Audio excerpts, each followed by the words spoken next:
ધંધુકાની અંદર વર્ષ 2022માં જે રીતે કિશન ભરવાડની હત્યા કરવામાં આવી હતી, એ બાદ વર્ષ 2026માં ફરી એકવાર ભરવાડ સમાજના જ એક યુવાનની હત્યા કરવામાં આવી છે અને આ હત્યાએ ગુજરાતભરની અંદર ખૂબ રોષ જે છે એ પ્રગટ કર્યો હતો. આ જે કેસ છે એની તપાસ એસઆઈટીને સોંપી દેવામાં આવી છે, પરંતુ છતાં જે સામાજિક આગેવાનો છે, હિન્દુ સંગઠનના જે આગેવાનો છે, એ આ કેસને લઈને ખૂબ આક્રોશપૂર્વક આ કેસની જે તપાસ છે એ વધુ ઝડપે થાય અને એના જે ગુનેગારો છે એને વધુ ઝડપે સજા મળે એ માટે માંગણી કરી રહ્યા છે. શું છે સમગ્ર વિગત જાણીએ આ અહેવાલમાં. જય હિન્દ. BSI TV ન્યૂઝ પર આપની સાથે હું છું નિધિ ગઢવી.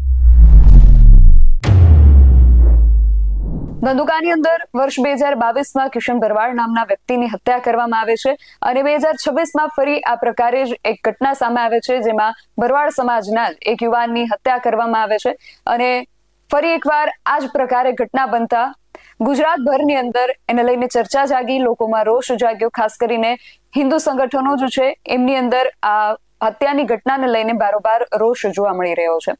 આ કેસ જે છે એની તપાસ હાલ એસઆઈટી દ્વારા કરવામાં આવી રહી છે, પરંતુ હિન્દુ સંગઠન અને સંગઠનના જે આગેવાનો છે એમના દ્વારા એવી રજૂઆત કરવામાં આવી રહી છે, એવી માંગણી કરવામાં આવી રહી છે કે આ જે કેસ છે એને ફાસ્ટ ટ્રેક કોર્ટની અંદર ચલાવવામાં આવે અને જે ગુનેગારો છે એને વહેલી તકે સજા મળે. એ માટે હિન્દુ સંગઠનના જે આગેવાન છે રણછોડભાઈ ભરવાડ, એ આ વિષયને લઈને શું માંગણી કરી રહ્યા છે, પહેલા તેમને સાંભળીએ. આંતરરાષ્ટ્રીય હિન્દુ પરિષદ રાષ્ટ્રીય બજરંગ દળ પ્રદેશ અધ્યક્ષ રણછોડ ભરવાડ. ધંધુકાની જે દુર્ઘટના છે એને લઈને સમગ્ર હિન્દુ સમાજ, ધંધુકાનો હિન્દુ સમાજ ને ગુજરાતભરનો હિન્દુ સમાજ દુઃખી છે. એનું પ્રત્યક્ષ ઉદાહરણ એટલે આજે આંતરરાષ્ટ્રીય હિન્દુ પરિષદ રાષ્ટ્રીય બજરંગ દળ સમગ્ર ગુજરાતની અંદર આવેદનપત્ર આપ્યા છે. એનો અર્થ એવો થાય છે કે હિન્દુ સમાજમાં કેટલો આક્રોશ છે. 5 ભરવાડોની હત્યા 10 વર્ષમાં થઈ છે. સૌથી પહેલાં રઘુભાઈ ભરવાડની હત્યા થઈ ત્યારે પણ સરકારને આ જ પ્રકારની જાણ કરી લીધી. ત્યાર પછી કિશન ભરવાડની હત્યા થઈ ત્યારે પણ આ સ્થિતિ હતી. ત્યાર પછી સતીશ ભરવાડની હત્યા થઈ ત્યારે પણ આ સ્થિતિ હતી અને આજે ધર્મેશ ગમારાની હત્યા થઈ ત્યારે પણ આશ્વાસન અને એક્શન મૂડમાં છે. અત્યારે પોલીસ એક્શન મૂડમાં છે, કોમ્બિંગ પણ કર્યું છે, હથિયારો પણ પકડ્યા છે, તહોમતદારોને પકડીને જાહેરમાં રેલી કાઢી છે. માત્ર એટલા પૂરતું જરૂરિયાત નથી. હિન્દુ સમાજની સુરક્ષા ત્યારે જ શક્ય બને છે જ્યારે હિન્દુ સલામત રીતે ફરી શકે. રોડ ઉપર ફરતા નાના મોટા ઘટનાઓ બનતી જ હોય છે, કોઈ ટ્રાફિકની ઘટના બનતી હોય છે, પરંતુ હથિયાર લઈને નથી ફરતો. જ્યારે આ આતંકવાદી પ્રવૃત્તિ ધરાવનાર, દેશ વિરોધી પ્રવૃત્તિ ધરાવનાર લોકો હથિયાર લઈને ફરી રહ્યા છે અને ઘાતકી હુમલા કરીને ધર્મેશ ગમારા જેવા અને કિશન ભરવાડ જેવાની જાહેરમાં હત્યા કરે છે. એટલે સરકાર પાસે માંગણી છે. આંતરરાષ્ટ્રીય હિન્દુ પરિષદના રાષ્ટ્રીય બજરંગ દળ કહી રહ્યું છે કે આ ધર્મેશ ગમારાનો કેસ એસઆઈટીમાં દાખલ કરો અને ઇમરજન્સી ફાસ્ટ કોર્ટમાં ચલાવીને ફાંસી આપો. હિન્દુ સમાજને હું અપીલ કરી રહ્યો છું કે આવા જેહાદી આતંકી પાકિસ્તાન તરફી તત્વોનો જાહેરમાં આર્થિક બહિષ્કાર કરો, એના કમર તોડો, તો જ આ આતંકી પ્રવૃત્તિ દૂર થશે. એટલે આંતરરાષ્ટ્રીય બંધુ રાષ્ટ્રીય બજરંગ દળ માત્ર કહેતું નથી, સમાજમાં જે રીતે આક્રોશ વ્યક્ત થઈ રહ્યો છે એ ધંધુકાનું આ પ્રત્યક્ષ ઉદાહરણ છે.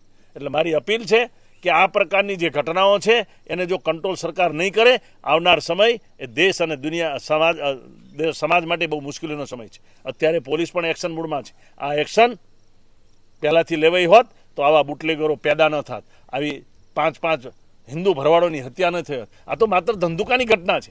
ગણો ને સુરતમાં, જાઓ મહેસાણાની અંદર, જાઓ અમરેલીની અંદર 2 કાઠી દરબારની આથી 7 વર્ષ પહેલાં ક્રૂર હત્યા કરવામાં આવી હતી. કહેવાનો અર્થ સરકાર અને પોલીસ આજે જે એક્શન મૂડમાં છે એ પ્રકારની એક્શન મૂડમાં રહેશે તો જ સરકાર ગુજરાત અને હિન્દુ સમાજને બચાવી શકશે. એટલે મારી માંગ છે, ફાસ્ટ ટ્રેકની અંદર ધર્મેશ ગમારાનો કેસ ચલાવે, ઇમરજન્સી આવા બિનકાયદેસર પ્રવૃત્તિ કરનાર એની સંપત્તિઓ જપ્ત કરી એના ઉપર આજે બુલડોઝર ફેરવ્યું છે. એ હજી પણ એવા કેટલાય તત્વો છે જેના કાયદેસરના અને બિનકાયદેસરની જે સંપત્તિ છે એના ઉપર બુલડોઝર ચલાવે. અમારી માંગ એ જ છે.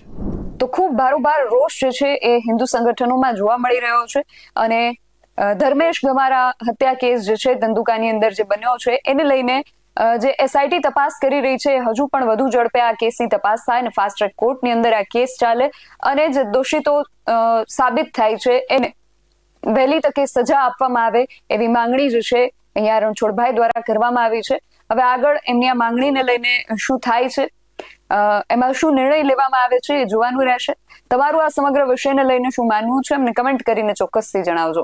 આવા જ વધુ અહેવાલો સાથે મળતા રહીશું. તમે મારી યુટ્યુબ ચેનલને સબસ્ક્રાઇબ કરવાનું અને અમને ફેસબુક અને ઇન્સ્ટાગ્રામ પર ફોલો કરવાનું ભૂલશો નહીં. બાકી અવનવી અપડેટ્સ માટે આપ જોતા રહો BS9 TV ન્યૂઝ. નમસ્કાર.